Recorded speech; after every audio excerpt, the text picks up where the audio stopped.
Hello, hello. How is everyone? I hope everyone is great. Can you guys hear me?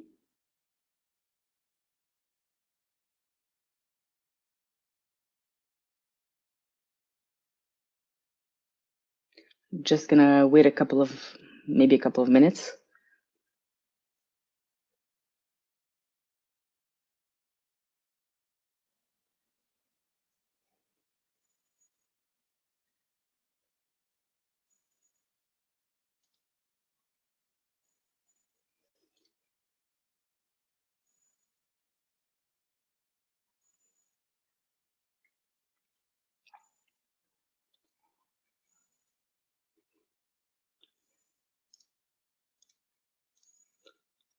Okay, I'm just gonna wait a couple more seconds and I'll start with my first talk of the day.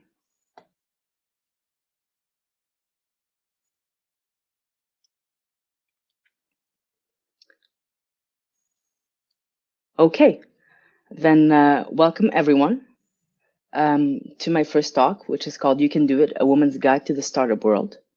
Um, my name is Zohra Slim, and this talk is a part of the Digital MENA Days that we're doing for GDG MENA, and I want to thank the whole DevRel MENA team for giving us this opportunity to do live sessions instead of doing in-person talks. So this is the summary of what we're going to talk about today. So first of all, we're going to do a short intro, startup versus SMEs, what exactly constitutes a startup, gender bias in the ICT world, and be a factor of change, and networking as a woman entrepreneur. And obviously, at the end, there will be a possibility to ask me some questions. Why not? I do want to preface this talk just by saying one quick thing. Data is surprisingly scarce on some of these subjects. So I've been searching for multiple days, researching the issues. And sometimes people just say that there's a big disparity, but they don't say the actual percentage. So some of the data might be old or, kind of irrelevant by now, but I hope that it still gives you an idea. So who am I? So my name is Zohra Slim. Most people call me Zo. My pronouns are she and her. I'm co-founder and CD and VO of InstaDeep. That means Chief Digital and Visualization Officer. I'm CEO of InstaDeep Tunisia. I'm GDG Carthage co-lead with Nuhe, and I'm a woman tech maker ambassador. I'm a self-taught full stack developer, a Jill of all trades, if you will, but a master of many. And I actually only have a French baccalaureate in the literary stream. So basically, I'm a lettre. So what's a startup? What's the difference between a startup and an SME? So small or medium businesses, SMEs, is usually a company that is driven by profitability and long-term value. What that means is that it's about how much you make. A startup is generally a company in IT or in tech that has a very high growth potential, and it's about how much you are worth, which is a very big difference. So what exactly does constitute a startup? Because we all hear this word tossed around and we're not exactly sure. So the first thing about a startup is the founders. So there's a founding team. And it's the starting point. Kind of like if you have a house and you're putting a concrete, like the bottom of the house, like it's concrete. So that's the founding step. And most successful startups have two founders. Some of them have three, but that's usually, it can be detrimental as there are many opinions on things and things are decided very slowly since you have to consult everyone. Having one founder is usually not good either because it can become very overwhelming very fast because you're doing everything. So there's two types mainly of founders. There's technical founders and there's business and financial founders. Usually there's a mix of both. So The founding team should have these three roles for it to work correctly. No matter how many people are on the team, you should have these three roles. So basically, one person can be two of them at the same time. So as you see in this pyramid, there's the visionary, which is the person at the top. And it's the person who has the big ideas of where a startup should go. Usually the visionary is a CEO type. And then we have the hacker. And despite the name, it's not the person who makes things happen. It's actually the person who takes the visionary's ideas and distills them into clear action points. They're usually the technical brains of the operation. And finally, there's the hustler, which I personally don't call it that. I call it the firefighter. It's the person who finds solutions to problems on the go, learns new languages if needed on the fly, and just finds a way to make it happen no matter what. I'm kind of that person. So the main thing about startups is innovation. So all startups thrive for innovation. It's the whole raison vivre of it. So innovation can come from in the form of a service or a product. It really depends on your startup. And it doesn't always need to be a new idea. Sometimes it's an established service or product, but with a twist. So for instance, here we have some examples of technical startups. So for instance, WhatsApp, Instabug, myself, Instadeep, Seismic. Instabug is an Egyptian startup. Seismic is doing robotic clothing. And here's four examples of established idea startups. Things like Uber, who took the ideas of taxi, Airbnb, who took the idea of bed and breakfasts and or hotels, Kickstarter, which took the whole idea of people getting together, putting together money in a specific subject, and Pleo, who does credit card and expenses for companies. So a lot of them do work really well if you're just doing a spin on an established idea. The strength behind a startup is the flexibility of it, really, and the adaptivity. More established companies are usually slower to respond.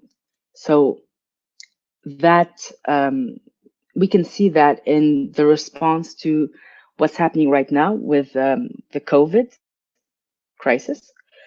And what we see is that bigger companies usually take more time to respond to the issues that are happening. So what is exactly flexibility? Flexibility is having flexible HR policies. It's basically understanding that people are different. Flexible work from home policies. So for instance, multiple, if not, I believe we became all InstaDeep offices all over the world are working from home. Some of them have been working from home for 2 or 3 weeks already because we saw what was happening and we decided to go home early. Family leave policies. And this is for people who have kids or who have issues. You know, they come talk to us and we usually give them a chance to work from home or to take time off.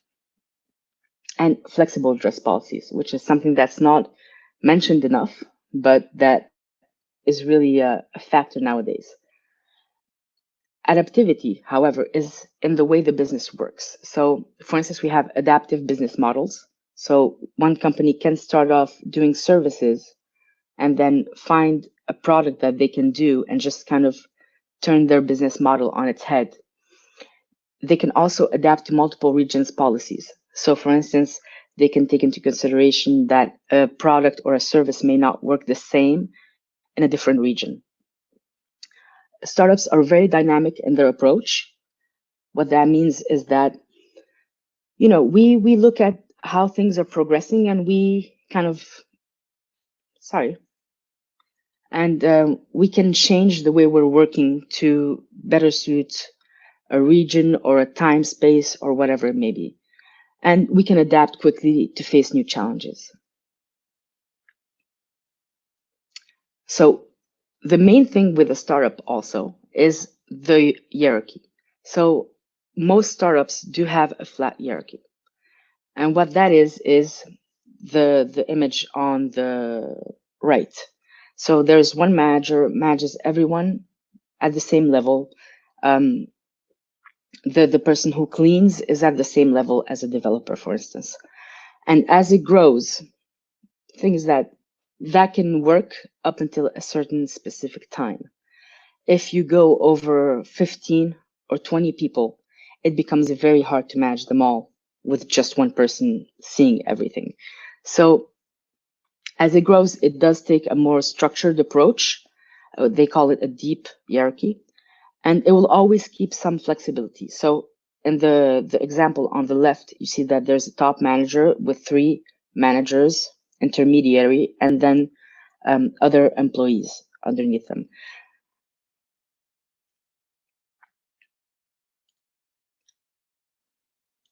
So growth and scaling. This is the thing that makes a startup a startup.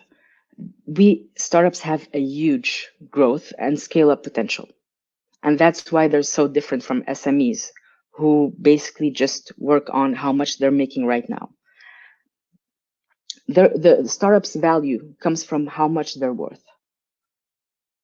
And if they don't grow up and scale, they will not survive. So growth and scaling is more employees, more consistent revenue, more ideas, features, or products. It's just more of everything. Culture in a startup is a drawing point for a lot of different things. So potential new recruits will ask about the culture of a startup.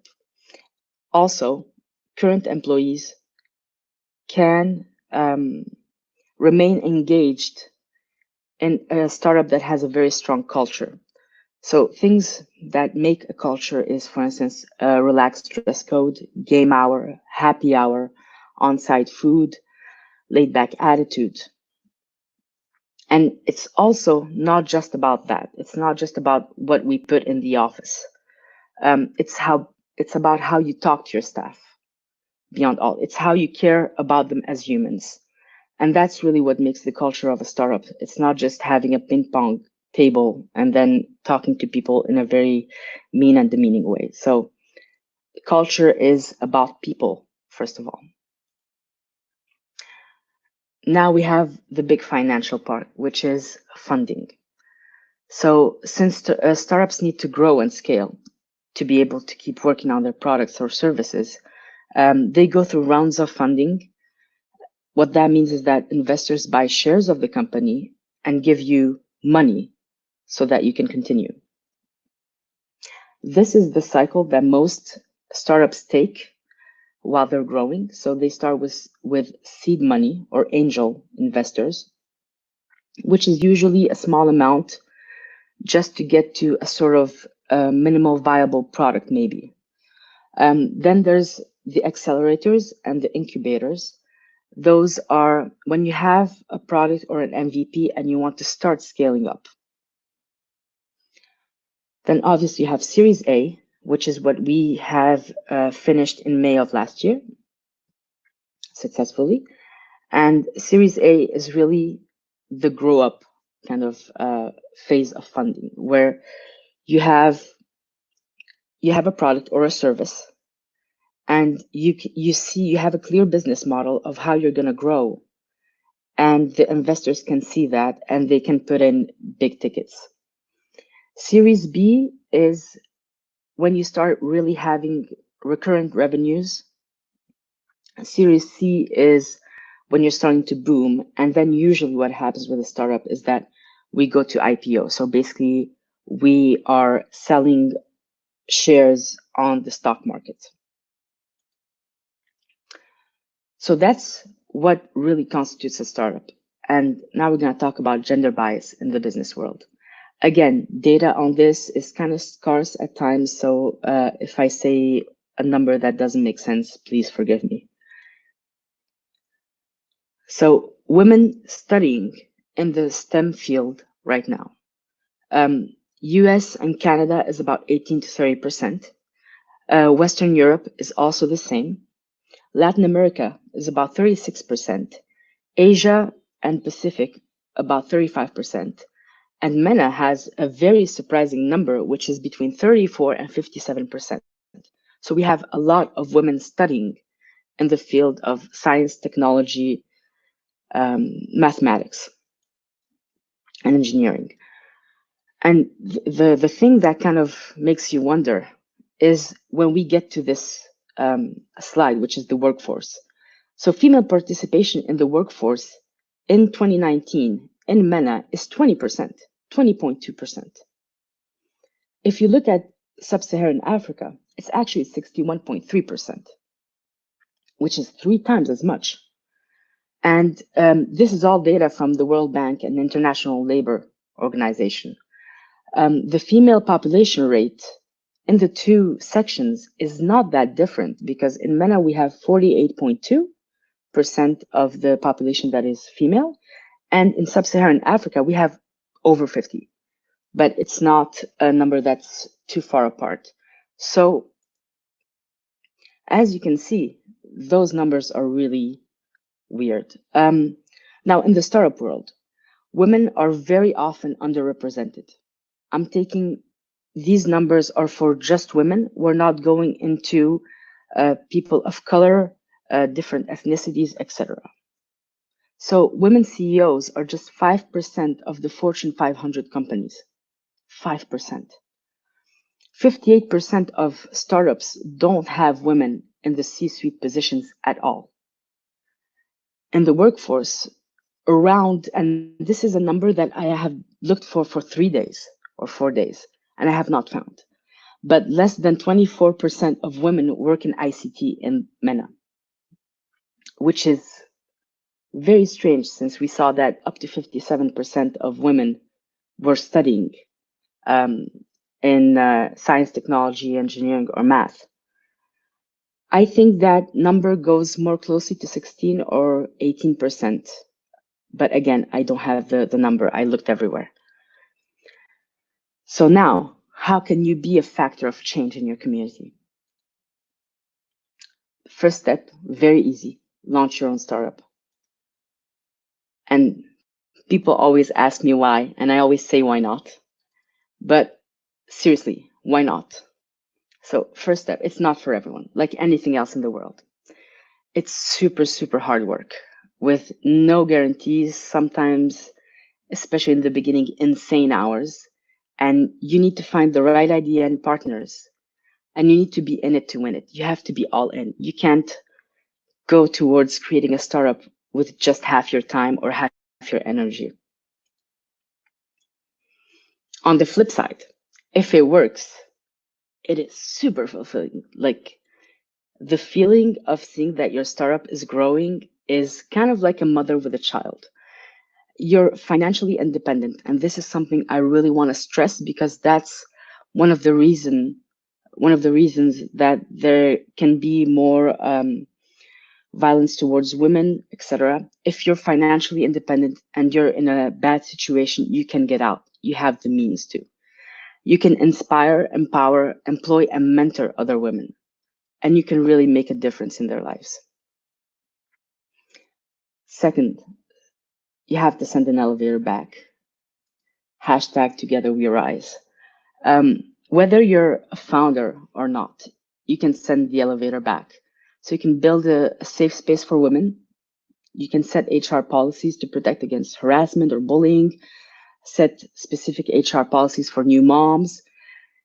And obviously, if you see something, whether you're a founder or not, you have to say something. So you can talk to your manager or executive committee about any disparity issues you might see. You can suggest women for open positions and promotions. You can mentor women in your company. You can get rid of unconscious bias and stereotyping. This is something that is a daily task, kind of, where you just say what you think and you can completely get rid of that bias. And the most obvious, equal pay for all. And you have to give back. So if you're part of an underrepresented community, you have to give back. It's like a need.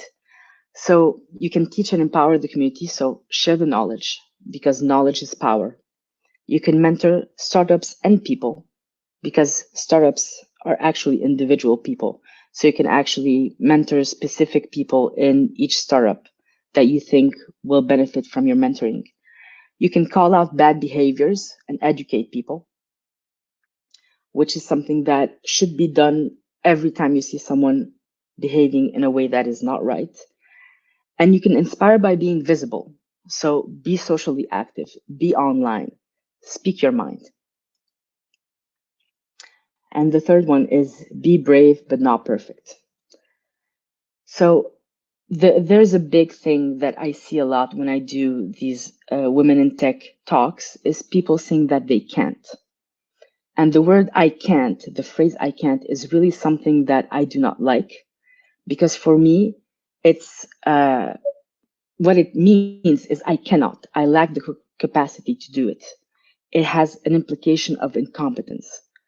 And why are we using that word? We can say I don't want to, or I'm scared of doing this, or I won't. Yeah, and women have to boost their self-confidence. There's a big thing that we've noticed that men apply for jobs when they have only 60% of the qualification required. Women only do so when they have 100%, and that makes no sense to me.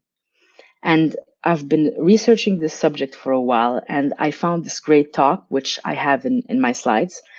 And it's all about our upbringing. Little girls are taught to be perfect. We're taught to get straight A's. We're taught to be top of the class. And little boys are taught to be brave. And the thing is that most women are afraid of failing. So afraid, in fact, they won't even try. This is a talk that everyone should look up and watch. It is great. I just have one quote from it. And it's most girls are taught to avoid risk and failure. We're taught to smile pretty, play it safe, get all A's. Boys, on the other hand, are taught to play rough, swing high, crawl to the top of the monkey bars, and then jump off head first. And by the time they're adults, whether they're negotiating a raise or even asking someone out on a date, they're habituated to take risk after risk. They're rewarded for it. In other words, we're raising our girls to be perfect and we're raising our boys to be brave. And this is by Reshma Saujani, who's founder of Girls Who Code. So check out that TED Talk. It's great. And finally, networking as a woman entrepreneur. Now, I hear a lot of people who have a lot of issues in events.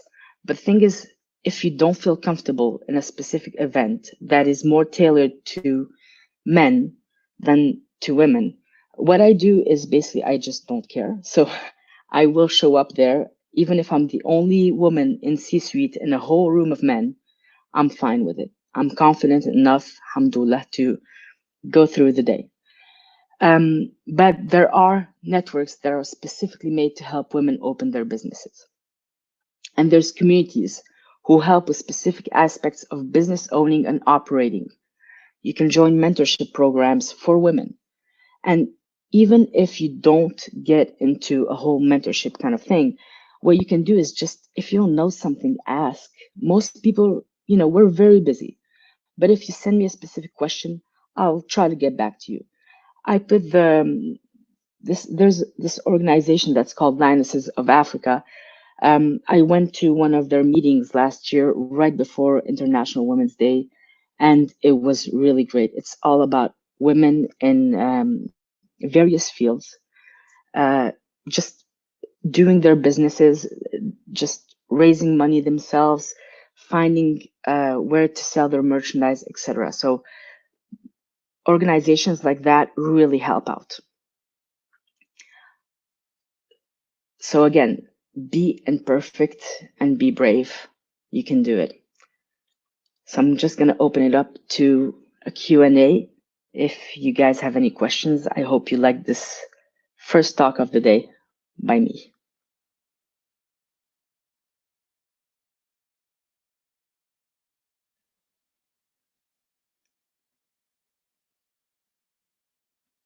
No questions?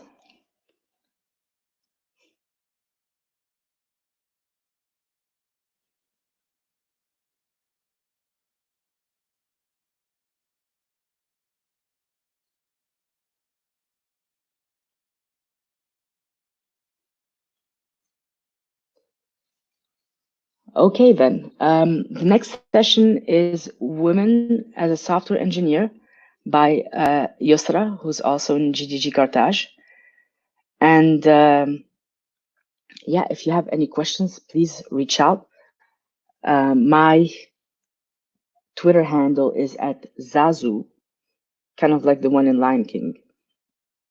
And you can find my email address anywhere. It's z@instadeep.com. I really thank you guys for coming to this talk. And please don't miss the next ones because they're equally as awesome.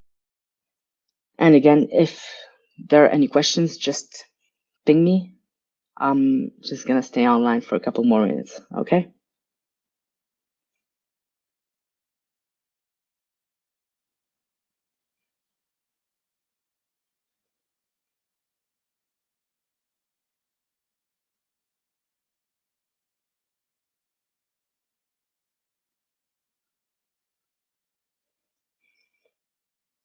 Thank you guys. Thank you guys. I really hope I helped. And if there's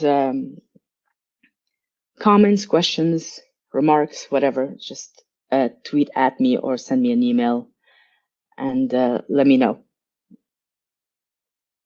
And yeah, don't miss my next section, which is the one on mental health in the workplace, especially written for the MENA region. That's in half an hour.